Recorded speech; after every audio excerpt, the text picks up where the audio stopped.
दोस्तों नमस्कार। आज हम फिर एक सुंदर सी कथा के साथ आप सभी का स्वागत करते हैं। आइए चलते हैं कहानी की तरफ। पुरी का मंदिर केवल ईंट पत्थर का भवन नहीं है, वह स्थान है जहाँ ईश्वर मनुष्य की तरह रहते हैं। भगवान जगन्नाथ यहाँ केवल पूजे नहीं जाते, बल्कि जीवित देवता की तरह व्यवहार करते हैं। वे खाते हैं, विश्राम करते हैं, बीमार पड़ते हैं, यात्रा करते हैं और समय आने पर अपने शरीर का त्याग भी करते हैं। यही कारण है कि भगवान जगन्नाथ की सबसे रहस्यमयी और गूढ़ लीला को दारू ब्रह्मा लीला कहा जाता है। यह लीला संसार को यह समझाने के लिए है कि शरीर नश्वर है पर आत्मा अमर है।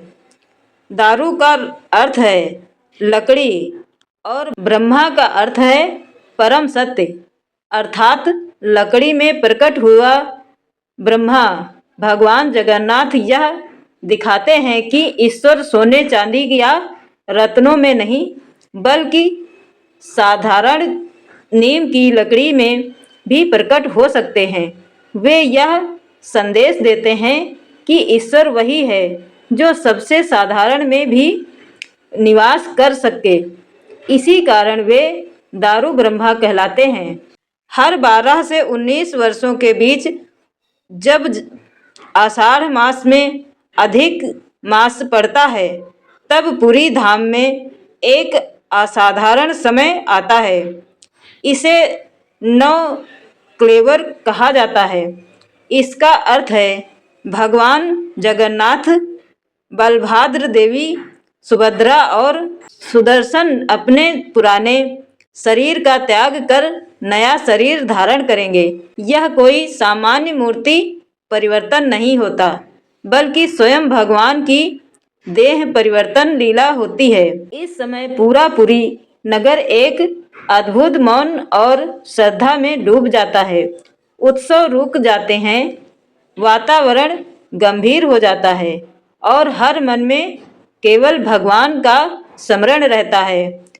नव कलेवर से पहले मंदिर के विशेष सेवक, जिन्हें दैतापति कहा जाता है, कठोर व्रत और संयम के साथ पवित्र दारू की खोज के लिए निकलते हैं। यह खोज किसी साधारण लकड़ी की नहीं होती।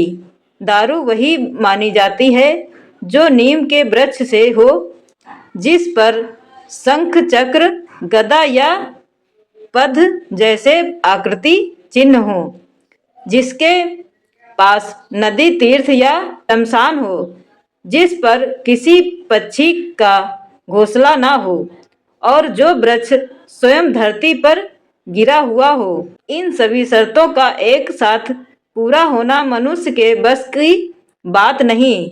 यह तभी संभव होता है जब भगवान स्वयं इच्छा करते हैं। कहा जाता है कि दारू मिलने से पहले एक अद्भुत घटना घटती है।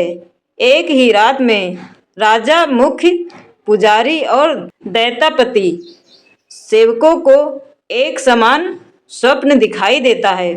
स्वप्न में भगवान संकेत देते हैं कि वे कहाँ प्रकट हुए हैं। जब सेवक उस स्थान पर पहुँचते हैं तो वही दिव्य दारू उन्हें मिल जाती है। उस क्षण वे समझ जाते हैं कि भगवान ने स्वयं उन्हें बुलाया है।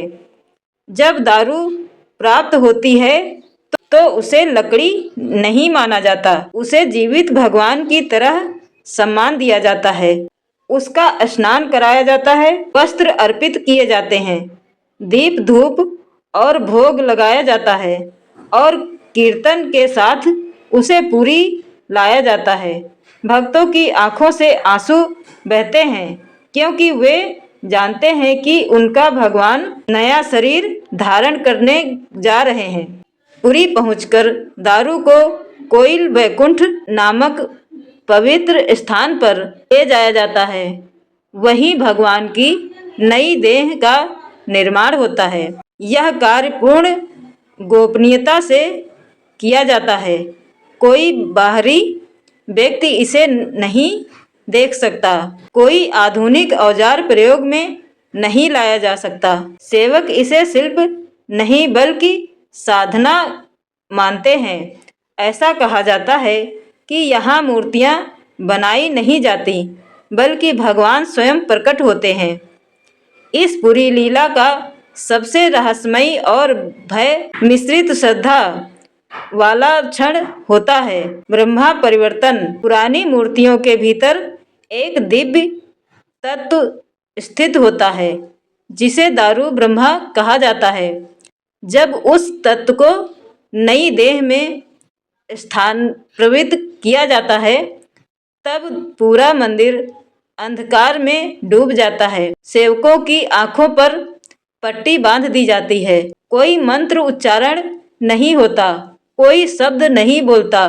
आज तक किसी ने यह नहीं बताया कि उस क्षण वास्तव में क्या होता है, क्योंकि माना जाता है कि उस समय को शब्दों में बांधा नहीं जा सकता। बस इतना ही कहा जा सकता है कि देह बदलती है पर आत्मा वही रहती है। जब ब्रह्म परिवर्तन पूर्ण हो जाता है तब पुरानी देह को पूरे सम्मान के साथ समाधि दी जाती है। कोयल बैकुंठ में वैदिक विधि से उन्हें मिट्टी में विलीन कर दिया जाता है। यह दृश्य मानव को यह सिखाता है कि देह चाहे भगवान की ही क्यों न हो, वह भी नश्वर है, केवल आत्मा ही शाश्वत है। इसके बाद आता है वह क्षण जिसका भक्त बेसब्री से इंतजार करते हैं। भगवान नई देह में प्रकट होते हैं और उनके नेत्र बनाए जाते हैं। इस उत्सव को नेत्र उत्सव कहा जाता है।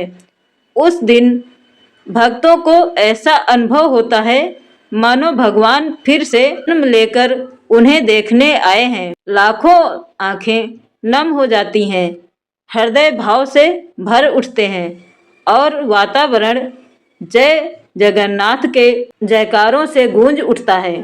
दारू ब्रह्मा लीला केवल एक परंपरा नहीं, यह जीवन का गहरा दर्शन है।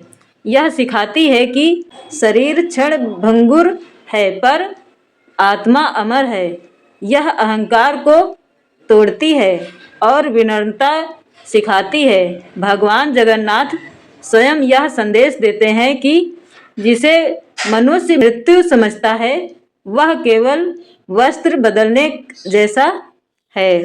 जब संसार मृत्यु से डरता है तब जगन्नाथ मुस्कुराकर कहते हैं कि मृत्यु अंत नहीं बल्कि नई यात्रा की शुरुआत है।